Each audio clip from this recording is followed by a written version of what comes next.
Hello, this is Tony Heller from RealClimateScience.com, setting the record straight about climate. I was hiking on the Appalachian Trail in Virginia a couple of weeks ago. After the hike, I met up with a rising star in the weather and climate community, a high school junior named Chris Martz.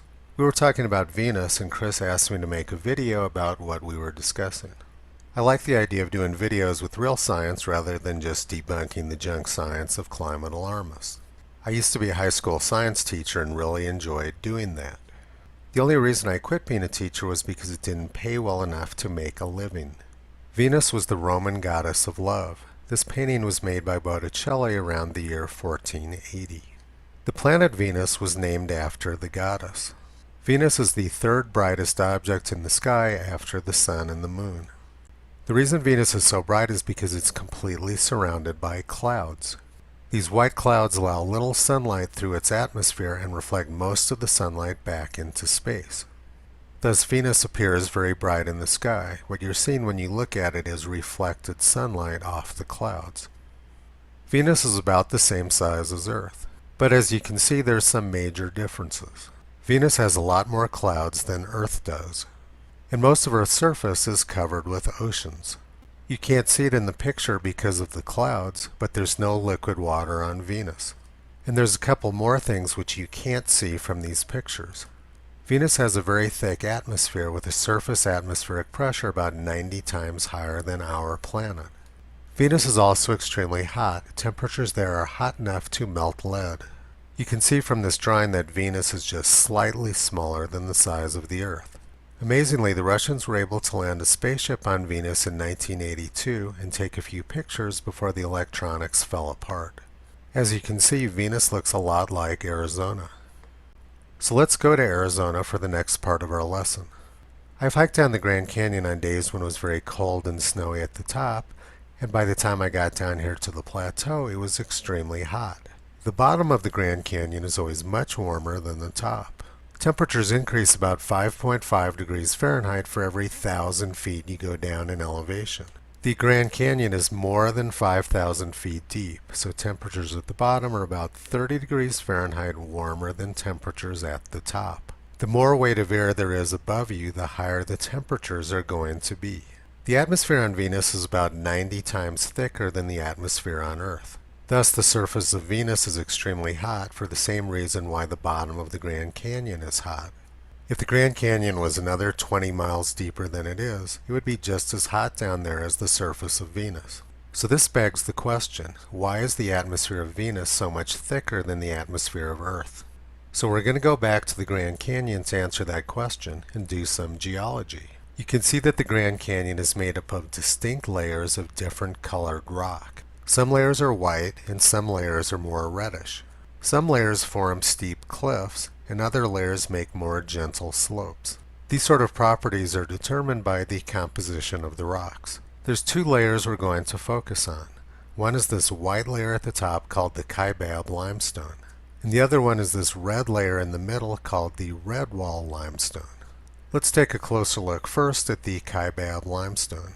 It was deposited in the ocean about 270 million years ago and is full of lots of fossils. There are lots of shellfish and coral fossils in the Kaibab limestone. The Redwall limestone is older. It's about 340 million years old, and it contains lots of fossils like this trilobite. This is another fossil from the Redwall limestone. This picture is the Guadalupe Mountains in West Texas, which is another 270 million year old limestone formation. It's an ancient coral reef which is thousands of feet thick. As sea levels rose, the coral reef grew with it. This is something which climate alarmists don't understand. Coral reefs adjust to whatever the current sea level is. Earth's sea level has always been moving up and down for as long as there's been oceans on the Earth. Yet coral reefs have thrived and prospered despite changes in sea level, changes in temperature, and changes in atmospheric carbon dioxide. The greatest explosion of life on Earth occurred in the oceans 540 million years ago, when CO2 levels were 15 times higher than now. Earth's geologic history tells us that life thrives at high levels of carbon dioxide. It also tells us that ocean acidification is not a real problem. If ocean acidification was real, there not only wouldn't have been an explosion of life 540 million years ago, but oceans also would have been largely devoid of life at those high CO2 levels. Now let's go back to talking about limestone, which includes coral reefs. Remember that some limestones like this one in Texas are made up largely of coral. Let's look at the chemistry of limestone. It is calcium carbonate. Note that word carbon, which terrifies climate alarmists. Limestones, including coral reefs, are made up largely of carbon dioxide. Corals and all other life forms on Earth cannot exist without carbon dioxide. Limestones are derived from a mixture of calcium and carbon dioxide.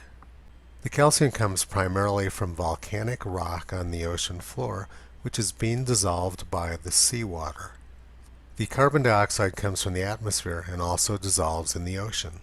Corals and shellfish incorporate the calcium and the carbon dioxide to form the hard parts of their bodies. So the formation of limestones removes carbon dioxide from the atmosphere. We have very thick limestone layers on Earth which have removed huge amounts of carbon dioxide from the atmosphere. If it weren't for these limestone deposits, Earth's atmosphere would be very thick like that on Venus, and Earth would be extremely hot just like Venus's. Without the limestones, our atmosphere would be something like 95% carbon dioxide, just like the atmospheres of Venus and Mars.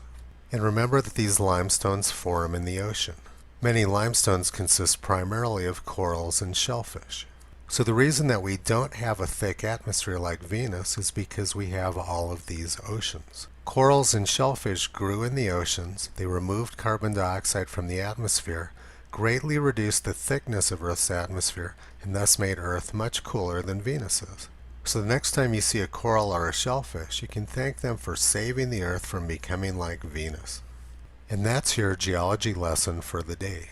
Prior to the time when climate modelers hijacked the name, geologists and paleontologists were always considered the climate scientists. The difference being that geologists and paleontologists actually have to know something about Earth's climate history.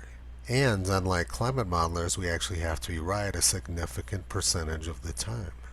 Visit Toto on the web at realclimatescience.com. He's been pulling back the curtain on junk science and propaganda for a long time.